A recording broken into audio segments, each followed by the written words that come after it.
Hello, everybody. Welcome back to the Bitter Rivals podcast, episode 68, powered by the Game Entertainment and Media. Today is October the 23rd, and both teams played last night. Leafs and Habs both had games last night. Leafs won, Habs lost. We'll get more into that and some specifics. So let's start with the Habs.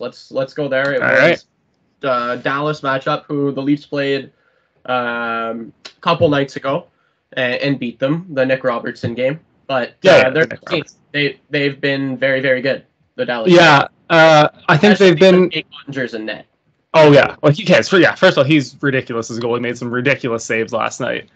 But the Stars are the first team the Habs have faced this year that are really forecheck heavy, like big physical, like down low.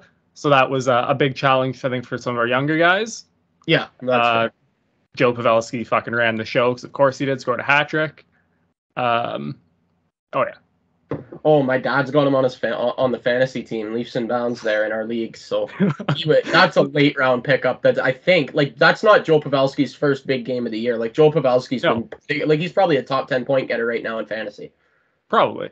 The first thing I did once he got 2 goals, I was like, I need to check and make sure whoever I'm playing this week, I think it's Trevor, doesn't have him in fantasy, because that's bad news. Yeah, bad news bears, for sure. And then Arber Xhekaj picked up his first NHL goal last night. He had a big week, like a massive week. Well, let's beat the crap out of Zach Kassian. So I said let's run it back to Thursday night. The Habs were playing the Coyotes at home. We beat them 6-2. The Coyotes didn't show up for that game. It was great. We were up 3-0 inside like 7 minutes. Yeah, they're a university team, so. Yeah.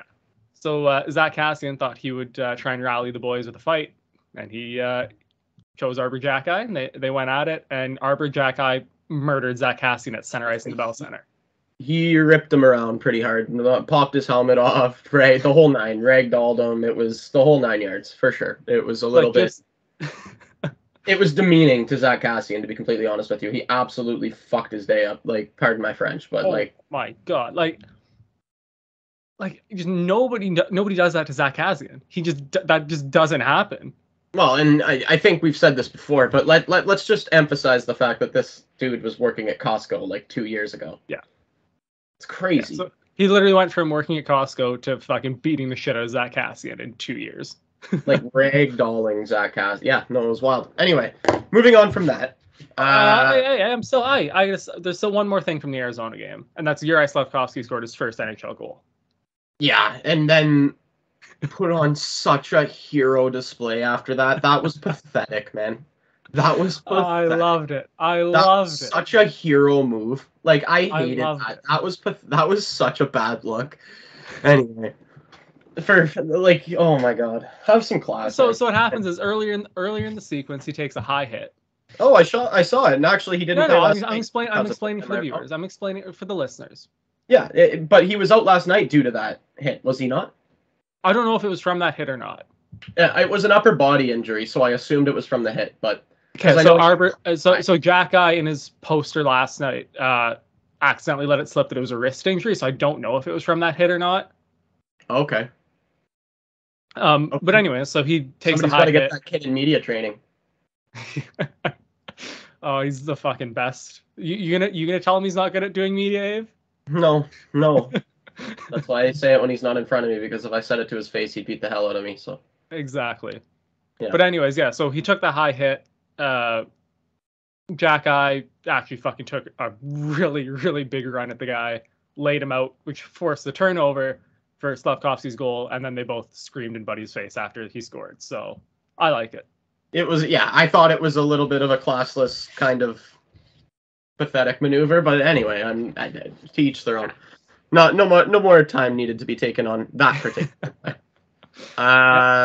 So earlier in the week, also the Toronto Maple Leafs, of course, lost to the Arizona Coyotes. So let's start there when it comes to the Leafs, because man, like, that wasn't a hand pass. I don't know. Like, I'm assuming anybody who's listened to this,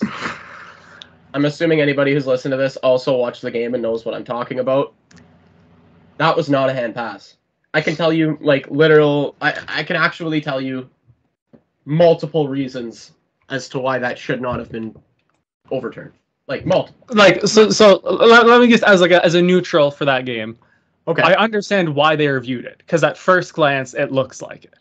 Yes. You know, the puck's up there. Like, I get wanting to review it, absolutely. But after like the second replay, even I'm sitting there going, "It's it's fine. It's totally fine." So here's the things for me that drive me nuts about that play. First things first. After Morgan Rielly bats it down with his hand, to me, you cannot conclusively say that it doesn't touch the shaft of his stick. To me. Yeah. First things first. You cannot conclusively say that. You called it. You didn't call it on the ice, which means you have to have conclusive evidence, right? So that, to me, first of all. Second of all, the rule is written that a player must bat it either in the direction of his teammate, which would have been Mitch Marner, who touched it after, or his team gains some sort of advantage from the play, which I also disagree with, because as soon as he bats it down, everybody on the ice has an equal opportunity to that puck. He didn't give his team an advantage with the play of knocking it down. We did end up with the puck, but it wasn't because of an advantage from the hand pass. So as the rule is written, that's not a hand pass. 2, Clayton Keller touches it with his skate blade. You can argue whether or not that's controlled, but he directs it towards the boards with his skate blade. So there, Marner touches it after that also. So there's that's my thing on that would be that it's absolutely, he didn't get possession of it, but he played the puck.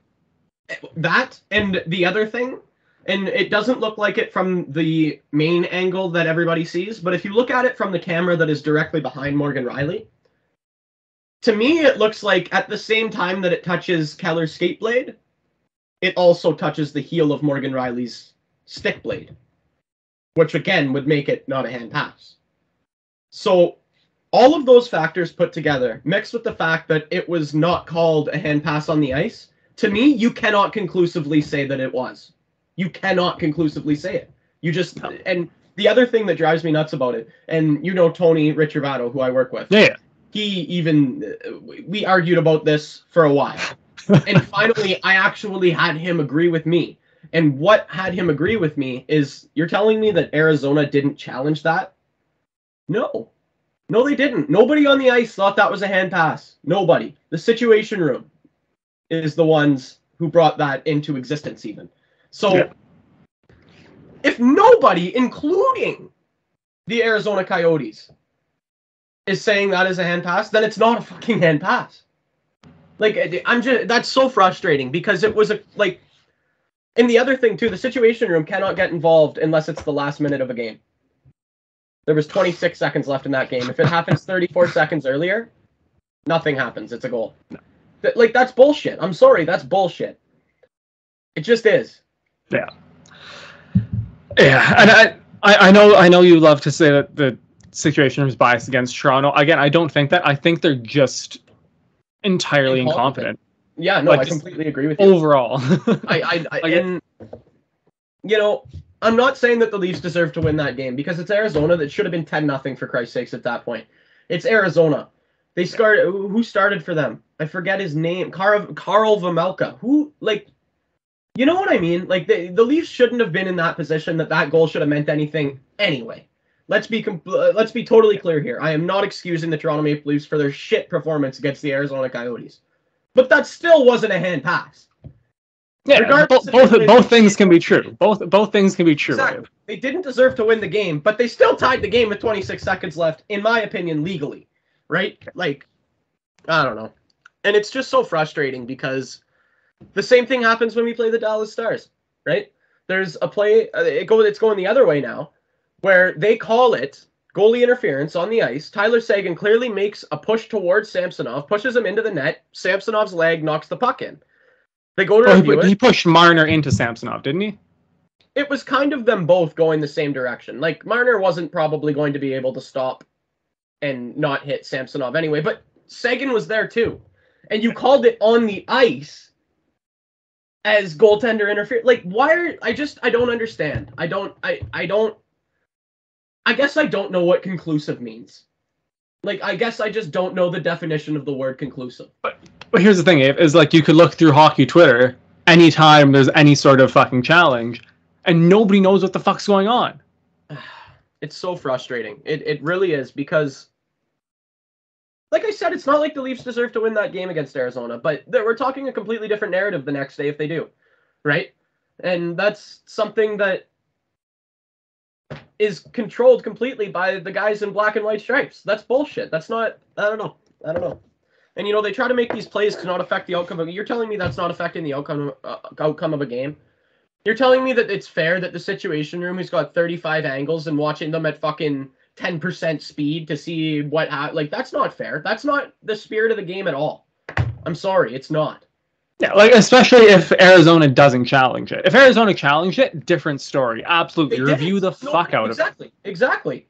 But didn't. For the Situation Room to just see something and be like, yeah, we're just not going to let that happen, that's a bit of bullshit. And you could clearly see that the referee on the ice did not want to overturn the call. He came out and he said the Situation Room, and he made it very clear. The Situation Room has overturned this. There was a hand pass on the play, no goal. He made it very clear that it wasn't his decision. And I think that's horseshit. See, so that's something that it's a fucking bitter rivals bingo. I talk about soccer, but the way it works with VAR, I'm literally watching one right now in the Tottenham game. All the VAR does, the video assistant ref, is they bring the ref over and they say, have another look at it. They don't say it's definitely it's definitely that. And that's what it is up until the 62nd point of the third period. Yeah. I don't know why they are, like, that makes no sense that they can fucking interfere at that point. Sorry, I had to vape there. I was getting very, very frustrated. Yeah. But no, anyway. like I said, I get it that they wanted to review it, and I don't mind looking at it to review it. But if the ref on the ice says, no, it was a good goal, yeah. And, like, you can't that's just fucking bullshit. Anyway, moving on, because that's just going to continue to frustrate me. But, so on to the Dallas game. Leafs win 3-2 in overtime. Big win against a hot Dallas team. They didn't start Ottinger, which was a blessing, because we really wanted to win that game. Like, it wasn't like last night's game, which I'll get to, but it wasn't like things were starting to get a little bit noisy already in Toronto. So, well, can we talk about Keith's comments quickly before we do this? Yes, we absolutely can talk about Keith's comments. So basically, and he's right, the difference between the Toronto Maple Leafs and the Arizona Coyotes is the Toronto Maple Leafs have elite players and the Arizona Coyotes do not have elite players. Yeah. Right? Like, that is... I don't think anyone can argue that. That is the major difference between those two teams. Not to mention that one franchise is worth billions and one plays in a university arena, but that's not... If we're just talking the teams. We're just talking the teams. I just needed to throw that shot in there because it's hilarious. I know. Anyway. Yeah. So he comes out and basically calls out the elite players saying you weren't elite. You need to make a difference, and you weren't able to make a difference. And it's true. That's exactly what happened. Now, the next day, for some fucking reason, he comes out and walks those comments back and says that he went and had a meet and greet with stars on the team and kind of explained to them what he meant. Like, you don't have to do that. You are their superior. You are their coach. You say what you feel and mean what you say. Right? Like, that's... I think it's all right to explain to the players what he means, because I think the media took what he said and ran with it, like they do in Toronto, because it's just what you do. Well, that's what they do in Montreal. That's what they do in Toronto. Yeah. That's what they do in other leagues. That's what happens for the Lakers. That's what happens for the Yankees. Yeah. That's what happened. Like, that's just how... So I do understand him wanting to sit down with those players and say, this is exactly what I meant by it. It's not what, the Toronto Star or the Toronto Sun or this reporter or that reporter is spinning it. This is what I meant. That's totally fine. Yeah. But again, the media spins that and goes, oh, now he's walking it back. It's like, no, he's not walking it back. It was a little bit of a walk. Like, let me put it to you this way. When... Babcock's a bad example. Let's go Bruce Boudreau. When he comes out and he says something, he doesn't walk it back. When he comes out and he says, JT Miller's been shit, it's true. And that's what is happening. So that's what I'm going to say. And he doesn't walk it back. And that's a coach that I think that's a better way of doing things. I think that's a better way of doing things. I'm not a coach, so I don't know. That's why I'm saying I think. I don't know. I think that's a little bit of a tough situation to put yourself in if you're Sheldon Keefe. And 100%. But I mean, you also don't want to lose the room by just being a total fucking asshole.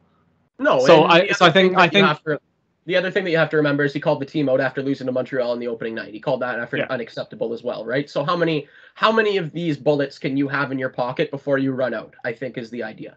Yeah. Or bullets in your clip, whatever you want to say, because if you keep firing from the hip, it's just going to fall on deaf ears. Yeah. Right. That's I think kind of why he tried to walk it back is because he's like, you're right. I can't lose the room by just being a tick. Yeah.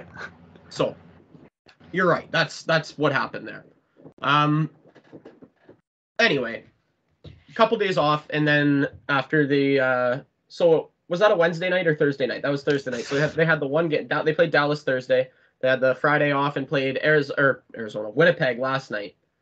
Ooh, what a hockey game. That was. Oh wait, can we go back to the Dallas game? Because Nick Robertson's not going back to BHL, is he? Yeah, you distracted me talking about Keefe's comments. That's what. Sorry. It's okay. So Nick Robertson, yeah, that was a hell of a performance from the kid. First game of the season. He probably should have been on the team to begin with, but he didn't because of cap reasons. He's the only one that's waiver exempt. So that's why he started the season with the Marlies. All signs point towards Kyle Dubas running with this now, though, and leaving him where he is, because he won that game in Dallas. He was playing against his brother. You could see he had some extra jump in his step. He skates like a madman. He's not the fastest, but you could tell he's putting in 100% effort all the time. He's back-checking, forechecking, trying to lay hits. He's got an absolute rocket of a shot. We saw two of them. Yeah. You know, it's that's a kid that I like. He led the NHL, led the OHL in points a couple years back. He's a very offensively gifted player. Where was he playing in that game? So he played on the wing of John Tavares and William Nylander. Okay. So hear me out with this. And after watching last night's game, I've kind of started walking back this thought a little bit. And the reason is just because John Tavares seems to be kind of back on track here. Like, he's got a couple goals last night. He grabbed, like, when Morgan Riley and Morrissey were going at it, he grabbed Scheifele by the neck and ripped his head. Like, it was great. Like, I've never seen John Tavares with that much fire. And you know what I think it might be? Like, you got to remember, Corey Perry almost killed him. Yeah. Right? So last year wasn't John Tavares' best year, and he'll tell you that. But he seems like in tight, man. There's not many, like, there's not two or three guys that are better in the league when it comes to being within like a 6-foot radius of the goaltender and having the puck on your stick, or even not on your stick. His ability to tip pucks, his ability to work the puck in tight is. I was literally just thinking, like, three names came to mind: Crosby, Pavelski, Perry. Not Perry, Pavelski, yes, but John Tavares is in that. Like, I'd say that's a top three right there. Pavelski, Tavares, and Crosby. In tight, nobody better than those three guys. No. John Tavares was made the goal he scored last night on the assist from William Nylander. It was gross, disgusting to go over. And I want you to remember, that's Hellebuck, man. Yeah, that is like probably a top 5 goalie in the league. Yeah, and he went tic-tac-toe off his own stick, right? Like, that was beautiful. Beautiful. We need to just pause here for a second talking about beautiful goals. Nick Suzuki's penalty shot. Oh, baby. That was Datsukian. That's like, that is just outright. I just want to make this clear. We agree. You don't do that if you're not up 4 goals, right?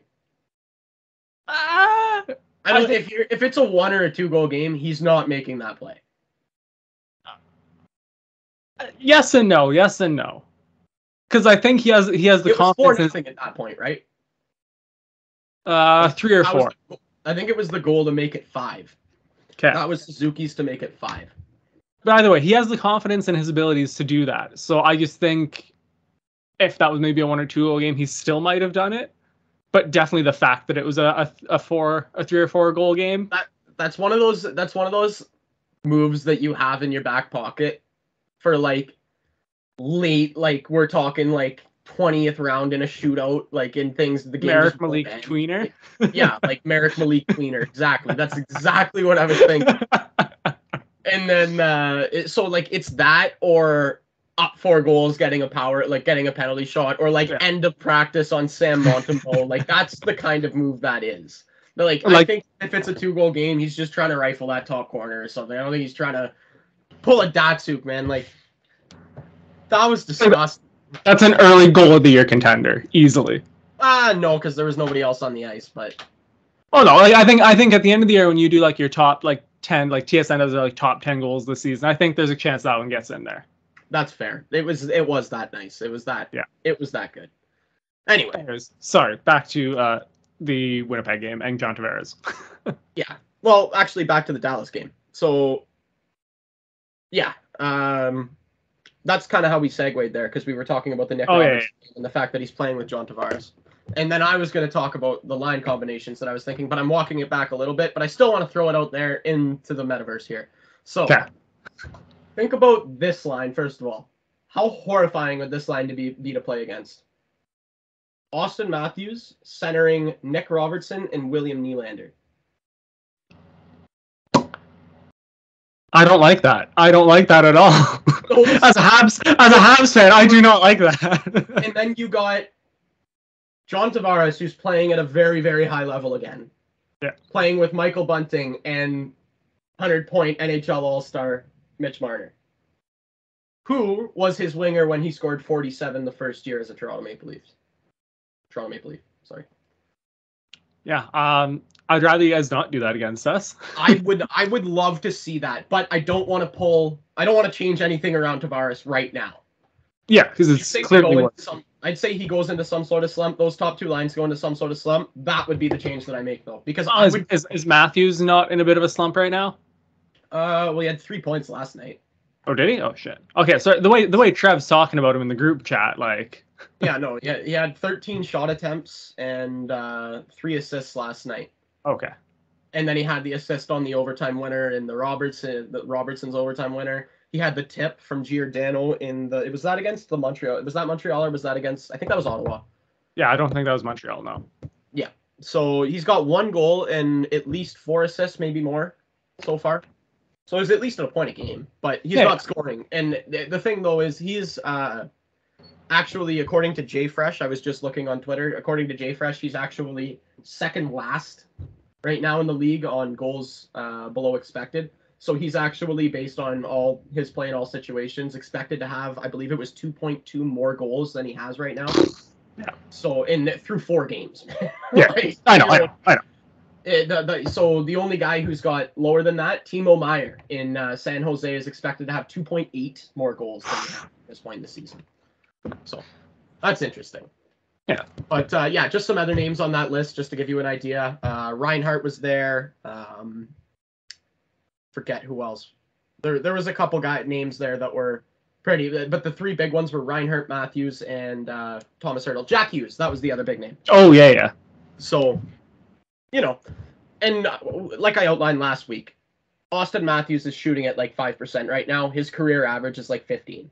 So he's going to score.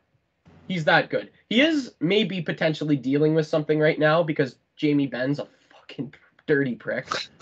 And he cross-checked it. The spot between the shoulder pads and the pants? That's my favorite spot to aim for. Yeah, he got him like right on the left side. And even last night, Matthews was like grabbing at it a couple times, which is a little bit concerning.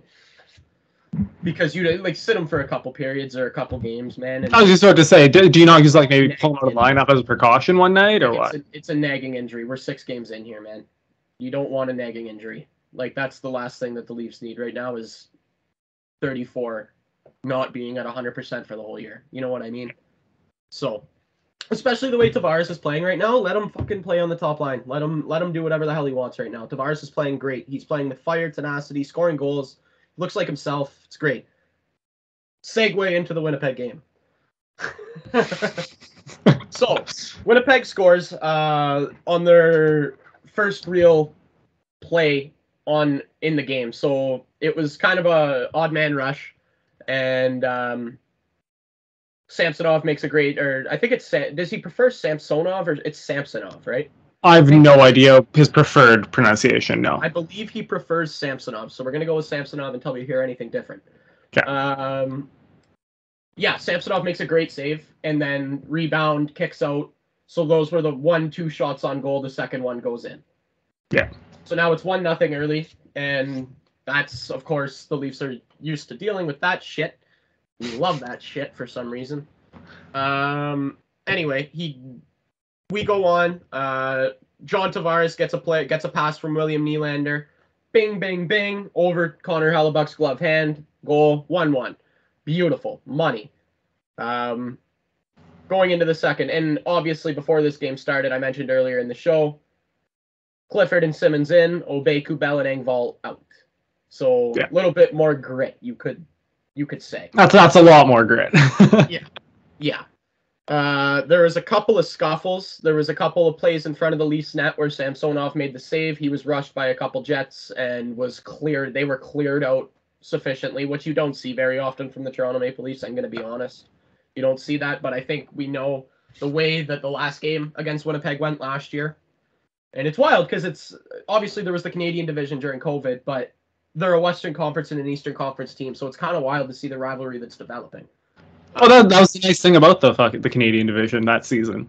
Yeah, is it created rivalries that otherwise wouldn't exist, and including this Leafs-Jets one. So anyway, it gets a little spicy. There's a couple kerfuffles, and then Josh Morrissey steps up, and in my opinion, it was interference because Robertson did not have the puck, but if he did, that was an absolutely money hit. Like, Morrissey decked Robertson, wasn't sure. Like the hit itself was clean. Yeah. So, but anyway, Morgan Riley skates across the ice, and Captain Morgan, yeah, I said it, Captain Morgan jumps Josh Morrissey, and honestly feeds him a couple of good shots. Like, I haven't seen that from Morgan Riley in his entire 10-year career with the Toronto Maple Leafs. Like, he fed Josh Morrissey. I was very, very pleased to see that. Also on that play, that's the play when Tavares showed a little bit of fire. He ripped Scheifele's head off. He had his gloves off. The linesman got in the way. TJ Brody had Mason Appleton locked up too. And then they pan to after they show Morgan Riley barking at Morrissey after absolutely jack-eyeing him. They pan to Wayne Simmons on the bench, and Wayne's going like, "Morgan? Like, is that you?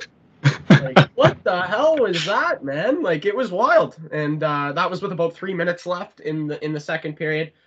I forget if the Sandin hit happened. I think that was in the third. I think that was on in the third. On that was not a great hit.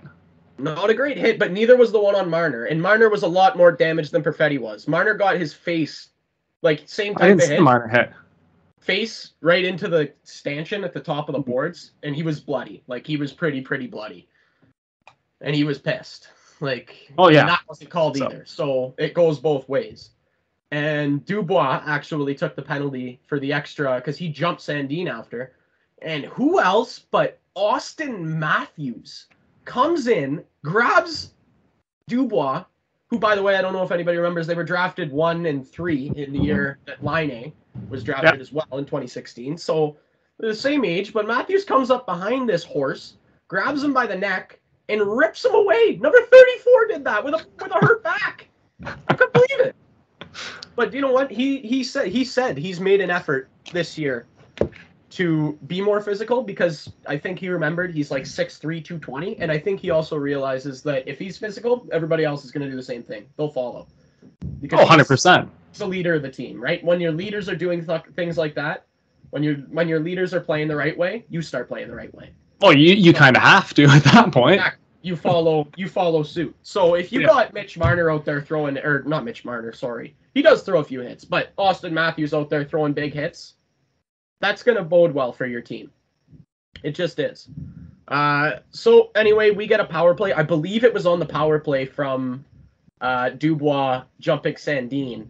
And we get a Matthews point shot that John Tavares, again, wizard in tight, tips in. Beautiful. John's second of the night, second power play goal of the night. And finished it off with a couple more scuffles, you could say, and Michael Bunting empty netter for the Truman Missile Crisis. And that's how that game ended. It was beautiful. It was honestly, I said to everybody, you can ask my dad, you can ask my girlfriend, I said to everybody before this game, just based on the way it ended with them last year with the Winnipeg Jets, this is a big game when it comes to showing whether this team is a pretender or a contender, and they showed me all the right things last night. Everybody. How was the goaltending in that game for you? Samsonov was electric. Samsonov was great. 1 goal, I believe, on 31 shots. And he made some big saves, some tough saves, and even the ones that weren't tough, he was in the right place, which is something that we maybe haven't seen from guys like Peter Mrazek and Jack Campbell and Matt Murray. You know where the right place is? On the ice, and Matt Murray can't get there. So, all right, so this is going to transition lovely into fill in the blanks. When Matt Murray returns, he's going to play blank games this season. If you want the honest truth, the way Samsonov's playing right now, the age that Samsonov's not an old guy. He can play a lot of games. I think he plays the second half of back-to-backs for the rest of the year, and that's it. So, that's what, 10, 15 games? Maybe. How many more years on his deal? This year and next. I mean, it's not great paying him whatever. Expires, well, it's not. It's 75% of that, but expires just in time to give Matthews all that money. Fair enough. Also, I said this last night too. I'm making a prediction right now. Austin Matthews signs a contract. Book this, and we'll clip this too. Oh, I will. Don't worry. He signs a contract next summer at a $16.4 million AAV.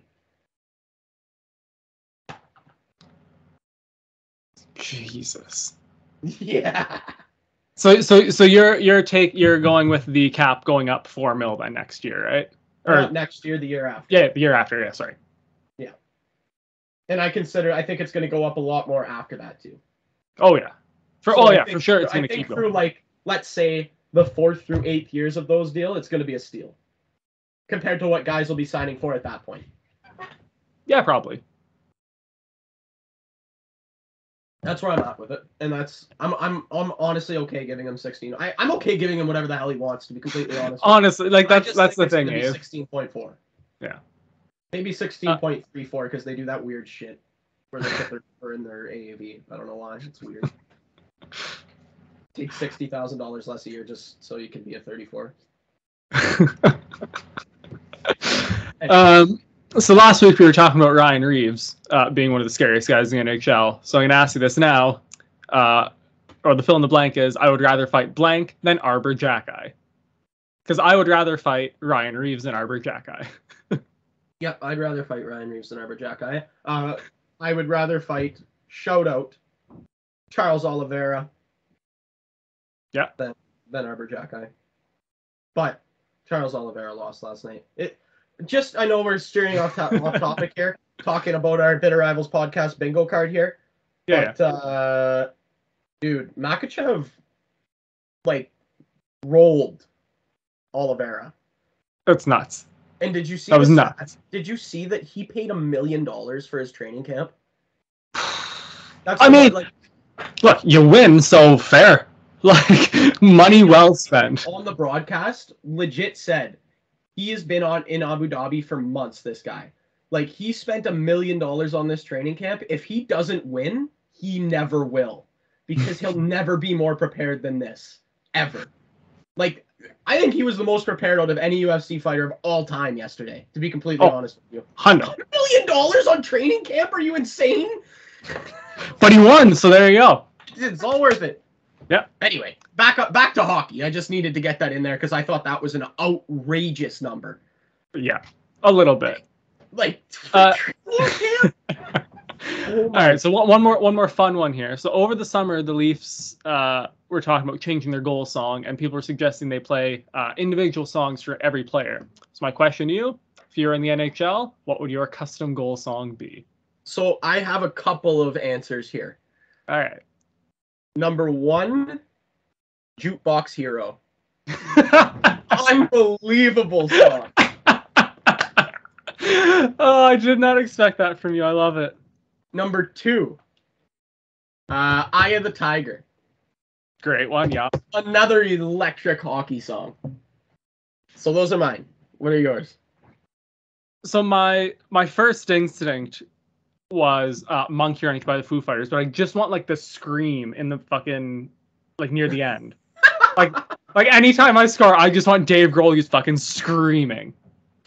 I think that would be my first choice. And then my second choice would just be something like, just get me some Zeppelin going or some like fucking Black Sabbath, anything there. Just fucking like get the crowd fucking going. Yeah. Yeah, get me some Foreigner, buddy. That's not at all what I fully thought you were gonna be like Billy Talent, Green Day, like some like rap. I don't know. No. I like that. Jukebox Hero's gotta be the one. It gotta be. It's a beautiful hockey song. All right, and let's go around the league for this one. So the Colorado Avalanche will finish in blank place in the West. Okay, so not struggling, but so not firing on all cylinders. Here's the thing, and I told you to add this one in, and it's because they just lost to Seattle, who I think we can all agree is not a very good hockey team, right? No. The Seattle Kraken, they might be good in a few years. They are not good right now. No. And yeah, but I didn't hear anything about it, right? And I hear everything about the Leafs losing to Arizona, though. And I got to thinking, oh yeah, Colorado won a Stanley Cup. So it doesn't matter. They can lose to whoever the hell they want. They can go 0-82 this year. It doesn't matter. They can play the season drunk. Doesn't matter. They won a Stanley Cup. Yep. Like, that's just how it is. That's how this league works. That's how North American sports work. So I'll tell you this right now. So Italy hasn't qualified for the last 2 World Cups, and everyone like roasts me, which is great. But like, I've seen them win a World Cup. I've seen them win the European Championship. Exactly. Who gives a fuck? Yeah. Doesn't matter. You got a point. Like, you have a point, man. And that's how we think. And it's different in Europe. You can agree. You're a Premier League. Yeah. Winning the Prem means something. Yeah. Winning the President's Trophy doesn't mean shit, man. Like, it doesn't mean anything. Literally could not mean less. Colorado and their fans they're like, you know what? Who cares what happens? Scrape into the playoffs, and then let's see what happens. Well, Tampa didn't even finish anywhere near the top of the league last year, didn't they? Exactly. And they went right back to the Stanley Cup final for the 3rd year in a row. So, where do I think Colorado finishes this year? I don't think they finished too low, mainly because there's not that many good teams in the Western Conference, but I don't think they finished on top of the conference. I still think they finished top 3, probably. Top 3, but I would put them probably more likely to finish at 3 or 4 than 1 or 2, if that makes sense. I like Calgary. Yeah, Calgary for sure will be up there. Who else? I like Calgary. I do like Minnesota. Oh yeah. I don't mind St. Louis, although I do have a couple of it. Like, I have Kyrou right now in fantasy, and he is just terrible. But Dallas will be not up there, but they'll be. Dallas is good, and in that part of that you can attest to the fact that part of that is the fact that they have a really good goaltender. 100%. Right? I thought Vancouver was going to maybe have a chance out there on the West Coast with Demko, but oh my god, that is that's not a Demko issue. That's the entire team is just fucking awful. Dude, he sucks too right now. Like, he looks like shit. Like, but like, man, like, please tell me you saw fucking JT Miller standing there in overtime doing nothing while the puck gets passed around him. Like, yeah, and you got players calling your cell phone. Did you see that interview with JT Miller? Where he was like, no. He goes, I've been on the ice for every single goal scored against us this year. It's not a good feeling. Like, I've been on, like, I have a minus for every goal. That's not good. This guy just signed a $100 million contract almost, and he's the biggest liability on the team. Oh my god. I love the NHL for shit like that sometimes, man. This guy has a 100-point season last year, and next thing you know, he's just useless. Like, Roman Josi doesn't have a single point. My dad has him on his fantasy team. Roman Josi doesn't have a single point. He had 96 points last year. Bro, it's like 4 or 5 games into the year. Let it fucking... That's crazy, though. How do you get back on that pace? All it takes is like one fucking like 3 or 4 point game, and he's fucking back. Yeah, I guess. Yeah. I guess. Anyway. Yeah, so back to the question at hand. I don't think Colorado's going to finish first, but I also think they're going to make the playoffs and give some hay in the playoffs. I think that's what they're built for. I think they're, like I said, probably finishing top 3, top 4 in the conference and easily going conference final. Yeah, the other thing that's important to note out of there is they're missing their captain for the first 3 or 4 months of the season. Landeskog had surgery, I believe. I forget what the surgery was, but he is out for 3 to 4 months. So I want to say it was lower body, yeah. I believe you're right, yes. And the other thing that's important to note out of there is they're currently working with Shesterkin's backup, right? Gorgiev is not Kemper. No. So that'll be a little bit of a step back. They lost Burakovsky. They lost Obey-Kubel to us. He's not a big piece, but they lost a couple. Kadri. No, Kadri, that's the other one, yes. So Burakovsky, Kadri, they lost some big pieces, right? So it'll be interesting to see if they can recover from that.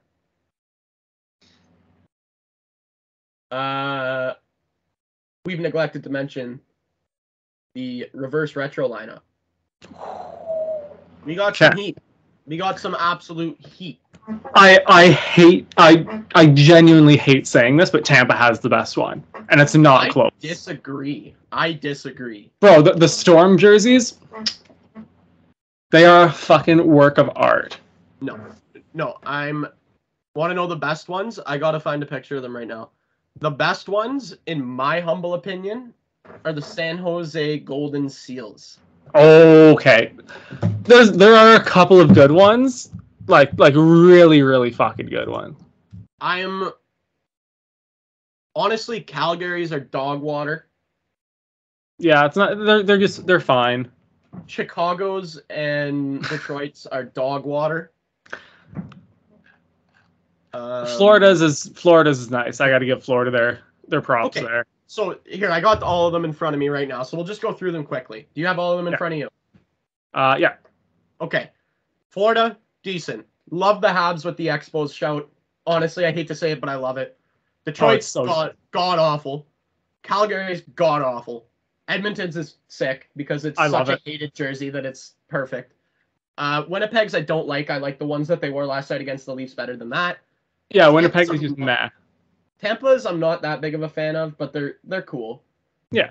You love Tampa's.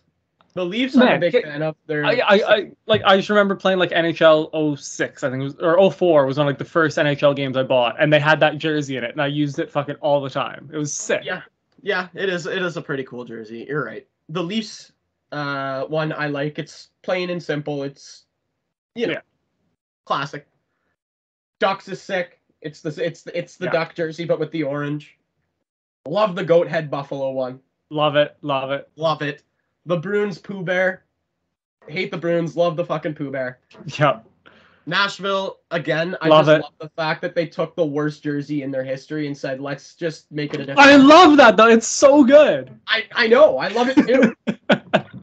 St. Louis's are not that, like, they don't speak to me. Yeah, that's just meh. Arizona's is meh. Arizona, honestly, just take it back to the university. Ruthless. Honestly, dude, like, they're a joke. I don't even want to talk about them. Like, they're such a joke. Pathetic. I can't wait till they play home games. Like, I can't wait to see, like, the weird camera angle that they're going to have because it's not an NHL arena. Like, it's going to be hilarious. I can't wait. Anyway, moving on. Minnesota's node to the North Stars. They did the same thing last year, so they lose points for that, but it's still a nice jersey. Dallas's, I think, stink. I don't mind it. Dallas's? Yeah, it's very like 6 out of 10 for me. Like it's nowhere near the worst, but it's nowhere near the best. It's just there. Yes, I see what you're saying. So Vancouver's. Okay, so here's the thing. I had to figure out that was Vancouver's by process of elimination. Yeah, okay, that is not good. So hear me out with the Seattle one. Obviously, they don't have anything to retro because they literally became a team last year.